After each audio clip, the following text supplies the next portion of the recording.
Hello friends, welcome back to my channel हमारा knowledge hub. तो आज मैं आप सभी के लिए फाइनेंशियल मैनेजमेंट की यूनिट नंबर 1 की वन शॉट वीडियो लेके आई हूँ।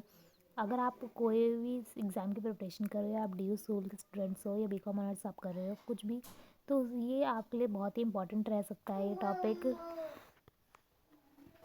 तो बिना देर किए चलिए आज की वीडियो हम स्टार्ट करते हैं। अगर आप हमारे चैनल पर नए हैं तो ज़रूर चैनल को सब्सक्राइब कीजिएगा। तो चलिए पहला हम इसमें डिस्कस करते हैं मीनिंग ऑफ फाइनेंशियल मैनेजमेंट कि फाइनेंशियल मैनेजमेंट होता क्या है। Financial management refers to the planning, organising, directing and controlling of financial activities such as procurement and utilisation of funds in an organisation. Financial management का मतलब होता है कि आप अपने फंड्स को, फाइनेंशियल जो एक्टिविटीज़ है उसको इस तरह प्लान कर रहे हो, ऑर्गेनाइज कर रहे हो कि उसका सही से यूटिलाइज हो फंड्स का, यानी फंड्स जो है वो आइडल ना पड़े रहे, ऐसी जो फर्म के अंदर पैसे ना रखे रहे, उसका कहीं यूज़ हो, इन्वेस्ट हो और सही जगह इन्वेस्ट हो, तो उसे हम फाइनेंशियल मैनेजमेंट कहते हैं। It is concern with efficient acquisition and allocation of funds with objective to make profit for owner. हम जो फंड्स को, कंपनी जो है उस तरह एक्वायर करे फंड्स को और एलोकेट करे, इस तरह यूज़ करे फंड्स को जो ओनर का प्रॉफिट का जो ऑब्जेक्टिव है वो फुलफिल्ड हो। Third is majorly three financial decisions are taken: investing decision, financing decision and dividend decision. यहाँ पर तीन तरह के जो है डिसीजन लिए जाते हैं एक फाइनेंशियल मैनेजमेंट में। पहला है आपका इन्वेस्टिंग डिसीजन। इन्वेस्टिंग डिसीजन में जो एक फाइनेंशियल मैनेजमेंट में कंपनी जो है ये डिसाइड करती है कि आप पैसे कहाँ इन्वेस्ट करें।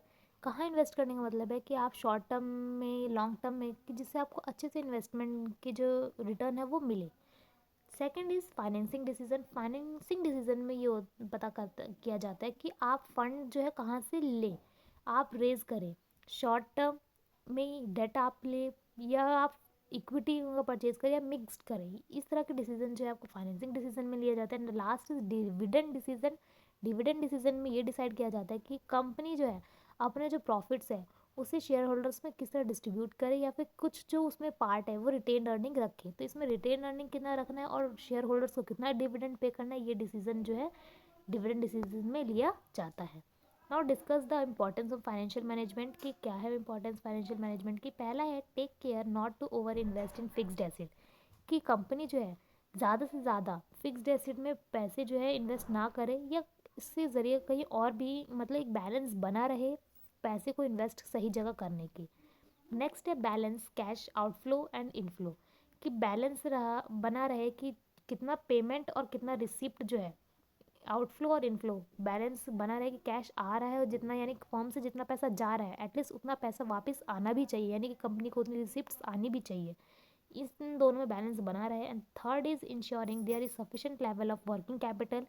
वर्किंग कैपिटल का मतलब होता है कि आपके जो डे टू डे एक्सपेंसेस होते हैं उसको मैनेज करने के लिए फंड्स होने चाहिए। ठीक है, उसको तो उस तरह का जो वर्किंग कैपिटल है उस वर्क को, ऑपरेशंस को मैनेज करने के लिए आपके पास sufficient level of working capital होनी चाहिए, फंड्स होने चाहिए। Increasing gross profit by setting correct pricing for product. एक फर्म के अंदर फाइनेंशियल मैनेजमेंट ये भी डिसाइड करते हैं कि अगर प्रोडक्ट की सही प्राइसिंग होगी तो आप उससे ग्रॉस प्रॉफिट आपका बढ़ेगा। अगर प्रोडक्ट सही रेंज में आपने उसकी प्राइस रखा है तो ऑब्वियस सी बात है आपकी सेल पे आपकी सेल ज़्यादा होगी। ठीक है, अगर प्राइस अच्छा होगा तो आपको रिवेन्यू ज़्यादा अच्छा होगा, और रिवेन्यू अगर ज़्यादा होगा आपको अच्छा तो ग्रॉस प्रॉफिट होगा। ठीक है, तो ये भी चीज़ जो है फाइनेंशियल मैनेजमेंट हेल्प करता है इसमें। And the last is tax planning that minimise taxes that a company has to pay. अगर आपकी फाइनेंशियल मैनेजमेंट अच्छी है तो आप जो टैक्स प्लानिंग में टैक्स को मिनिमाइज करने का जो क्राइटेरिया है उसको, जो कंपनी को पे करना होता है हर टाइम टैक्सेस को, वो जो चांसेस है उसके भी कम हो जाएंगे कि आप अपने टैक्स को कम कर सकते हैं by efficient utilisation of funds. Now discuss the scope of financial management. क्या है फाइनेंशियल मैनेजमेंट का स्कोप? पहला है determine size of enterprise and rate of growth. इससे आपके जो फर्म की प्राइस साइज है उस पर भी शो करता है कि आपकी फर्म जो है वो माइक्रो लेवल पर है, स्मॉल लेवल पर है या मीडियम लेवल पर है। ये भी इंटरप्राइज के जो साइज़ है वो डिटरमाइन कर सकते हैं। और किस तरह का रेट ऑफ ग्रोथ है कि फर्म जो है, एक कंपनी जो है वो किस तरह ग्रोथ रेट है उस फर्म के अंदर। नेक्स्ट है determine composition asset of an enterprise. की कंपनी के अंदर किस तरह के एसेट्स जो है कंपेयर, यानी कि मोस्टली है आपके पास फिक्स्ड एसेट्स है, करंट एसेट्स है, किस तरह के एसेट्स कंपोजिशन है ये भी डिटरमाइन करने में हेल्प करता है। Third is determine mix of enterprise financing, कि फर्म के अंदर किस तरह की फाइनेंसिंग सिस्टम है, कि फर्म ज़्यादा मोस्टली डेट के ऊपर बेस्ड है, इक्विटी ज़्यादा है, या मिक्स्ड है दोनों। तो इन मिक्स्ड है तो किस रेशियो में मिक्स्ड है, ये सभी चीज़ें फाइनेंशियल मैनेजमेंट के ज़रिए आप डिटरमाइन कर सकते हैं। लास्ट है इसमें analyse planning and controlling of financial affairs of enterprise. आप इसमें क्या कर सकते हैं, एक फर्म, एक एंटरप्राइज की जितने भी फाइनेंशियल अफेयर्स है या कोई बैलेंस शीट्स है, रिकॉर्ड्स है, रिपोर्ट है, ऑडिट सिस्टम है, उसको आप ऑडिट किस तरह कंट्रोल अगर अच्छा रहेगा, आपका फाइनेंशियल सिस्टम में प्लानिंग अच्छी रहेगी, आप एनालाइज कर सकते हैं इससे, तो आपका फाइनेंशियल अफेयर्स जो है वो भी शो हो पाएगा ईजिली अगर आपका फाइनेंशियल मैनेजमेंट सही है तो। Now discuss the objective of financial management, कि फाइनेंशियल मैनेजमेंट के ऑब्जेक्टिव क्या है। तो पहला है profit maximisation. Profit maximisation means earning the highest possible profit in the short run by increasing revenues and reducing cost. तो प्रॉफिट मैक्सिमाइजेशन का मतलब होता है कि आप ज़्यादा से ज़्यादा प्रॉफिट अर्न करते हो कम एक शॉर्ट टर्म पीरियड में, छोटे टाइम में, किसके ज़रिए, आप अपनी रिवेन्यू को बढ़ा के और कॉस्ट को कम करके।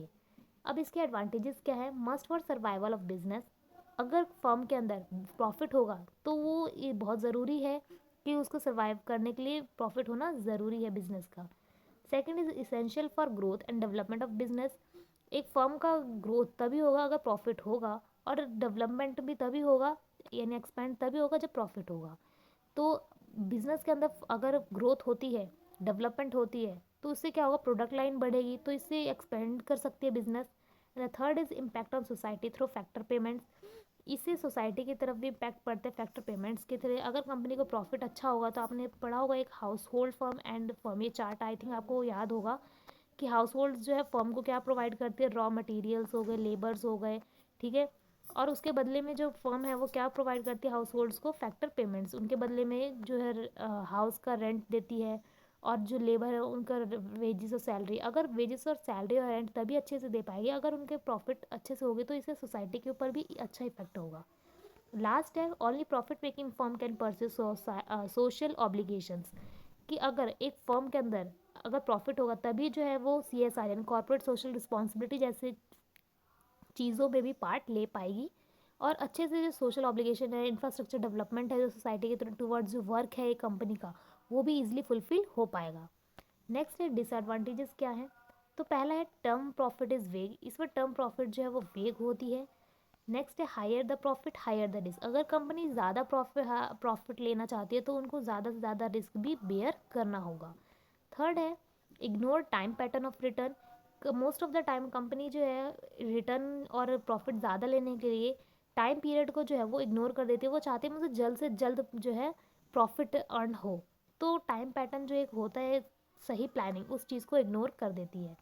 नेक्स्ट है ignore social and moral obligation of business, ये बहुत ऑफ द केसेस है, मोस्ट ऑफ द केस है कि बिजनेस प्रॉफिट अर्न के लिए जो सोशल और मोरल वैल्यूज़ है उनके ऊपर ध्यान नहीं दे पाती है। कई बार होता है कि प्रॉफिट अर्न करने के चक्कर में जो बिजनेस का जो इन्वायरमेंट है उस पर इफेक्ट करने लग जाती है और उस पर ध्यान नहीं देती है।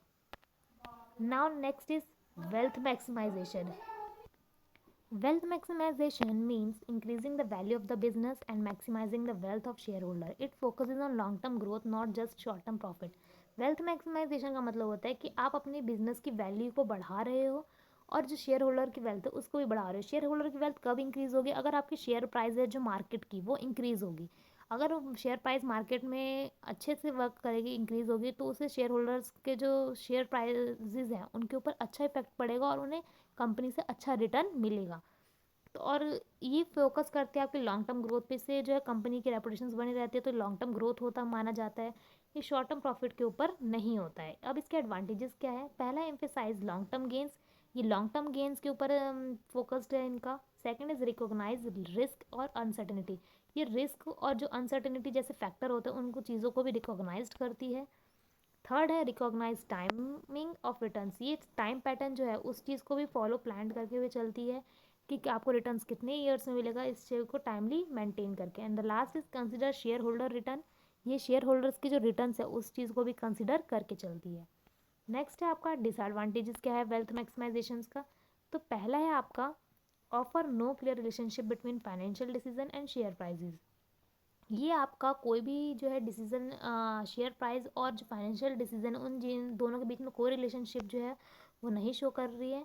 And second is can lead management anxiety and frustration. Most of the time wealth maximisation के पॉइंट ऑफ व्यू से ये होता है कि फर्म के अंदर मैनेजमेंट में जो होता है एंग्जाइटी जैसे वर्क और फ्रस्ट्रेशन जैसी प्रॉब्लम दिखने लग जाती है। थर्ड है लिक्विडिटी। क्या liquidity? Ensuring liquidity means and maintaining enough cash and current assets to meet day to day expenses and short term obligations. Liquidity का मतलब है आपके पास इतने कैश होने चाहिए और ऐसे करंट एसेट्स होने चाहिए जो इजीली कैश में कन्वर्ट हो जाए, जिससे आप डे टू डे जो आपके एक्सपेंसेस है, यानी कि आपकी सैलरी पेमेंट्स हो गई, आपका क्रेडिट पे जो आपने रॉ मटेरियल परचेज किया तो उसके लिए आपके पास पैसे फंड्स हैं, जो आपकी शॉर्ट टर्म ऑब्लिगेशंस है वो भी चीज़ें आप जो है फुलफिल कर पाओ। एडवांटेजेस क्या हैं इसके? इंश्योर स्मूथ डेली ऑपरेशंस, यानी कि अगर आपके पास लिक्विडिटी अच्छी रहेगी तो आप डेली जो ऑपरेशन है, वर्क है, उसको अच्छे से रन कर पाओगे। सेकंड है हेल्प मेंटेन क्रेडिट वर्दिनेस। इससे कंपनी की जो क्रेडिट वर्दिनेस जो है वो मेंटेन रहेगी। अगर लिक्विडिटी अच्छी चलेगी तो कंपनी की क्रेडिट वर्दिनेस बनी रहेगी कि वो कंपनी की अच्छी क्रेडिट है, क्रेडिट स्कोर। थर्ड है प्रिवेंट फाइनेंशियल क्राइसिस। इससे फाइनेंशियल क्राइसिस जैसे चांसेस जो है वो कम हो जाएंगे आपके। And the last is build trust among investor, supplier and banks. इससे ट्रस्ट जो है बना रहेगा, लिक्विडिटी बनी रहेगी तो इन्वेस्टर भी ज़्यादा से ज़्यादा आपकी कंपनी में इन्वेस्ट करेंगे। एंड सप्लायर्स जो है वो भी आपको ईजिली में जो रॉ मटेरियल है वो क्रेडिट पर देंगे, और जो बैंक से आपको लोन ईजिली प्रोवाइड कर सकते हैं। नाउ नेक्स्ट टॉपिक है हमारा time value of money. Time value of money means money today is worth more than the same amount of money in the future. Time value of money means today is worth more than the same amount of money in the future. यानी कि आज जो आपके पास पैसे हैं वही same amount आपका जो फ्यूचर में रहेगा वो ज़्यादा रहेगी। ठीक है, फॉर एग्जाम्पल आज का 100 रुपीज़ फ्यूचर में अगर आप इसे इन्वेस्ट करते हैं तो वही इन्वेस्ट करके आप इंटरेस्ट कमाओगे, तो आज जो 100 रुपये हैं वो आपके पास आगे फ्यूचर में आपके पास 120 की वैल्यू का होगा। तो यानी कि आपके जो टाइम वैल्यू ऑफ मनी जैसा फैक्टर है वो इसमें इंक्लूडेड है। This happens because money has the ability to earn interest, grow and value and loss purchasing power due to inflation. Time value of money का मतलब है कि आप इससे इंटरेस्ट जो है वो अर्न कर सकते हो। क्यों आप इससे इंटरेस्ट अर्न कर सकते हो? तभी तो आपके टाइम मनी की जो वैल्यू वो बढ़ेगी, आपकी वैल्यू बढ़ेगी, और आपके जो परचेजिंग पावर है वो इससे थोड़ा लूज हो जाता है। क्यों? क्योंकि इन्फ्लेशन की वजह से, इन्फ्लेशन की वजह से, महंगाई की वजह से। कि लेट सपोज आप जैसे अभी 100 रुपये में 2 किलो आलू लेके आ पा रहे हैं, ठीक है, हो सकता है फ्यूचर में आपको 100 रुपये में सिर्फ 1 किलो आलू मिले। ठीक है, तो ये जो है मनी की जो वैल्यू है उसको क्या कर रही है? इंक्रीज कर रही है, पर लेकिन परचेजिंग पावर को कम कर रही है आपकी। ठीक है, क्योंकि इन्फ्लेशन की वजह से, महंगाई की वजह से। नाउ इसके कुछ की कॉन्सेप्ट्स हैं, देखते हैं। पहले इसमें जो टर्म यूज होती है present value. Present value is the current worth of the future amount of the money after discounting it has specific rate of return. यानी कि आप इसमें प्रेजेंट वैल्यू का मतलब है जो फ्यूचर मनी की आज क्या वैल्यू है आप वो फाइंड आउट करते हैं, किसके ज़रिए? डिस्काउंट करके। एक रेट ऑफ रिटर्न जो है आप स्पेसिफाइड करते हो, एक टाइम पीरियड, उसके अकॉर्डिंग आप जो है कैलकुलेट करते हो। तो इसका फॉर्मूला क्या है? Future value divided by 1 + r, यहाँ पे आपका रेट ऑफ रिटर्न है, और एन आपका नंबर ऑफ ईयर्स है। तो इसके ज़रिए आप अपनी जो है फ्यूचर में जो मनी की आज की जो टुडे आज की वैल्यू कैलकुलेट कर सकते हो। ठीक है, नेक्स्ट है आपका future value. Future value is the amount to which a current sum of money will grow in the future when it is invested at a given rate of return for a specific period of time. यहाँ पर आप क्या करते हो? आज की money की future value क्या होगी आप ये निकालते हो, यानी कि आज जो आपके पास पैसे उसके फ्यूचर में क्या वैल्यू होगी आप वो डिस्कस करते हो, वो निकालते हो। तो उसका फॉर्मूला है फ्यूचर वैल्यू इक्वल्स टू में प्रेजेंट वैल्यू ब्रैकेट में 1 + rate of return and number of years. तो आप इसे फ्यूचर वैल्यू कैलकुलेट कर सकते हो। नेक्स्ट है आपका discounting. Discounting the process of calculating the present value of future amount by applying a discounting rate. यानी कि इसमें आप फ्यूचर मनी को आज की वैल्यू में कन्वर्ट करते हो, किसके ज़रिए? डिस्काउंट रेट के ज़रिए। ठीक है, तो ये प्रोसेस है कि प्रेजेंट वैल्यू को कैलकुलेट करना। ठीक है, फ्यूचर फ्यूचर अमाउंट में किसके ज़रिए? डिस्काउंट रेट के ज़रिए। ठीक है, नेक्स्ट है आपका compounding. Compounding the process of determining the future value of a present amount by applying interest over time. This reflect how the value is money grow as interest accumulate. यानी कि interest on interest, right? Money grows faster, यानी इसमें आप compound करते हो अपने money को कि आप हर कितने, आप अगर आज आपने 100 रुपीज़ किया तो आपको हर महीने जो 5% इंटरेस्ट मिल रहा है उसको फिर नेक्स्ट मंथ में 105, इस तरह कन्वर्ट करके आप जो के पास जो फ्यूचर में वैल्यू आपको मिलेगी वो आप कैलकुलेट करते हो, कंपाउंडिंग एक्यूमुलेट ऐड करते हुए इंटरेस्ट को। नेक्स्ट है आपका एन्युटीज। एन्युटीज क्या होता है? Series of equal payment made of at regular interval at present value and future value of annuities can be calculated to understand the impact of time on this payment. Annuities में आप जो है एक इक्वल अमाउंट जो है एक regular based पर आप जो है वो पे करते हो, उसे एन्युटीज़ कहते हैं। तो ये बेसिकली दो चीज़ों पे एक किसकी वजह से इम्पैक्ट होता है? टाइम फैक्टर के पेमेंट्स की वजह से। टाइम फैक्टर के पेमेंट्स का मतलब है, लेट्स एग्जांपल मैं आपके लिए देती हूँ, आप हर महीने रेंट देते हो, ठीक है, for example house rent.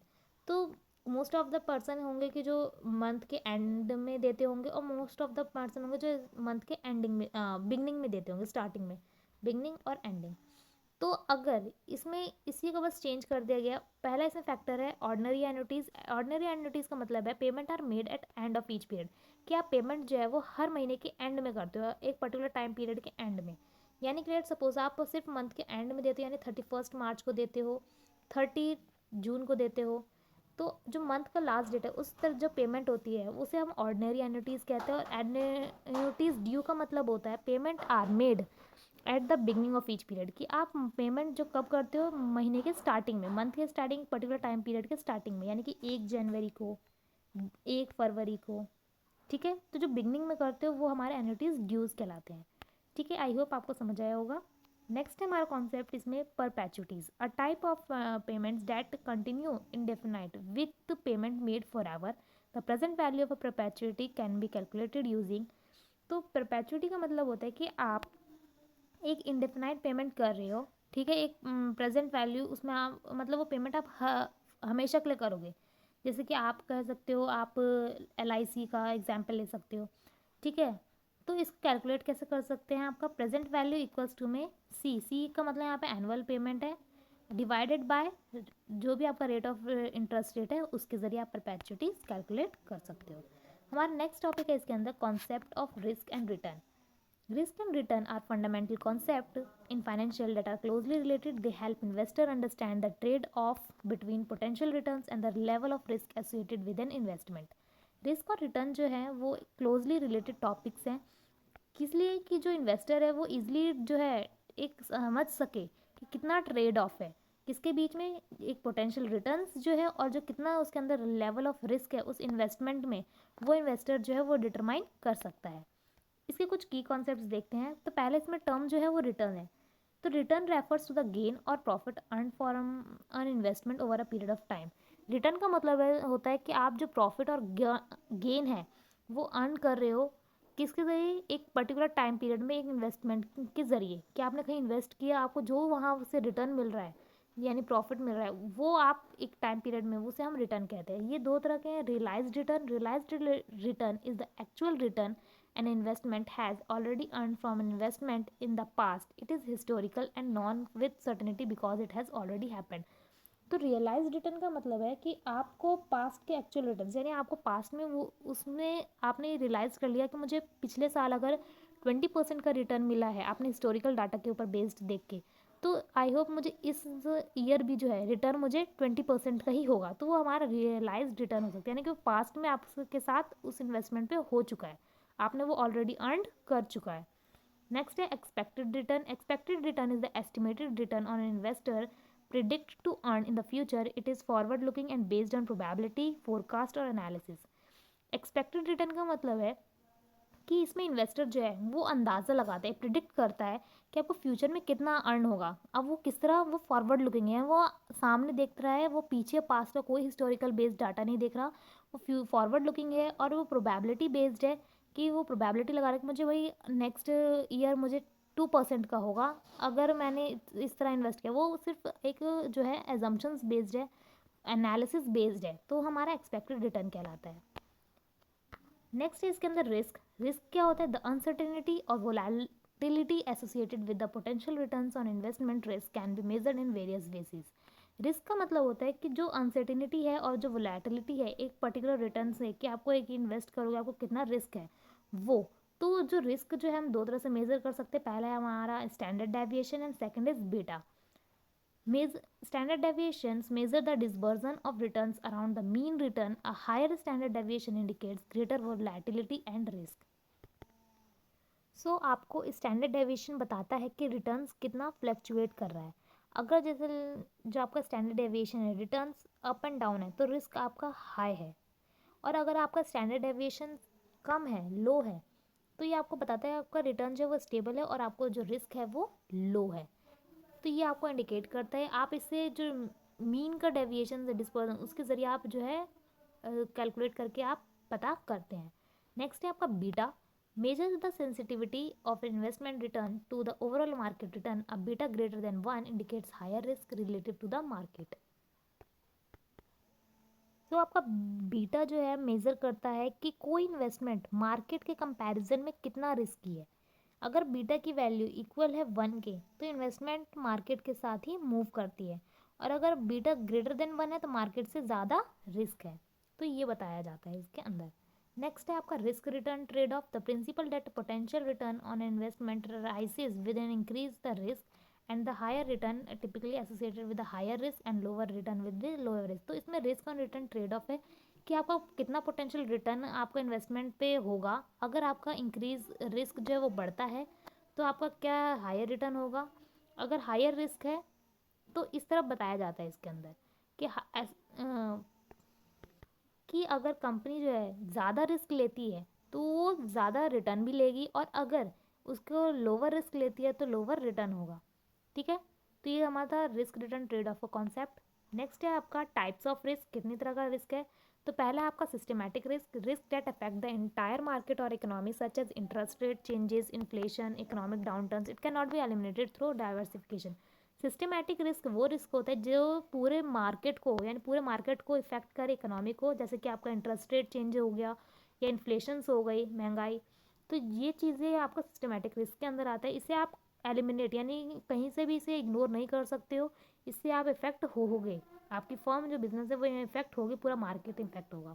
Next है आपका unsystematic risk, risk is specific और इंडिविजुअल एसेट और company such as business risk, industry risk. It can be mitigated diversification. Unsystematic risk वो रिस्क होता है जिसमें एक पर्टिकुलर एसेट को या एक कंपनी को जो रिस्क बेयर करते हैं, जैसे कि किसी एक कंपनी को बिजनेस रिस्क हुआ, इंडस्ट्री रिस्क हुआ, किसी एक को, ये पूरे, यहाँ पे सिस्टमैटिक रिस्क में आपने पूरे इंटायर को इफेक्ट किया था, बट यहाँ पे सिर्फ एक इंडिविजुअल कंपनी को इफेक्ट हो रहा है। तो ये दोनों में मेजरली डिफरेंस का पार्ट है। तो इस अनसिस्टमैटिक रिस्क वो रिस्क होता है जो किसी कंपनी को इफेक्ट करता है और उसे आप मिटिगेट कर सकते हो, ठीक है, डाइवर्सिफाई कर सकते हो उस रिस्क को। नेक्स्ट है आपका इसका topic capital asset pricing model, CAPM, a model use to determine the expected return on an asset based on its risk related to the market. CAPM क्या होता है? कैपिटल एसेट प्राइसिंग मॉडल ये बताता है, ये कि कैलकुलेट करता है कि किसी एसेट का एक्सपेक्टेड रिटर्न कितना होना चाहिए रिस्क के बेसिस पर। तो ये आप इसे कैलकुलेट भी कर सकते हो। Risk free rate plus beta, beta में आपका ब्रैकेट में मार्केट रिटर्न माइनस में रिस्क फ्री रेट। तो इसे आप कैलकुलेट कर सकते हो आपका CAPM। नेक्स्ट है portfolio theory, focuses on constructing a portfolio of asset to maximize return for a given level of risk or minimize risk for a given level of return. Diversification is a key strategy to reduce unsystematic risk. तो ये है इसका basics है कि don't pull all your eggs in one basket, जो majorly मैंने आपको lines दी आप ये। तो ये थ्योरी कहती है कि डिफरेंट एसेट में इन्वेस्ट करना है, तो इससे आपका रिस्क जो है वो रिड्यूस होगा, कम होगा। डाइवर्सिफिकेशन और अनसिस्टमेटिक रिस्क ऑलमोस्ट ये ज़ीरो हो जाता है अगर आप इस मेथड पोर्टफोलियो थ्योरी का यूज़ करते हैं तो। ठीक है, जैसे कि आपने लेट सपोज किया कि मैं 30% स्टॉक में इन्वेस्ट करने हैं, 30% म्यूचुअल फंड्स में, और 20% गोल्ड में, और 20% ही हम फिक्स्ड इनकम में। तो आपने अपने जो पोर्टफोलियो है बनाया, आपने आपने डाइवर्सिफाई किया अपने एसेट्स को। तो इसे हम कहते हैं पोर्टफोलियो थ्योरी, के आपने अलग अलग डाइवर्सिफिकेशन में यूज़ करा और इससे आपको जो अनसिस्टमेटिक है आप उसे भी कम कर रहे हो। ठीक है, तो ये था हमारा यूनिट नंबर 1। आई होप आपको समझ आया होगा।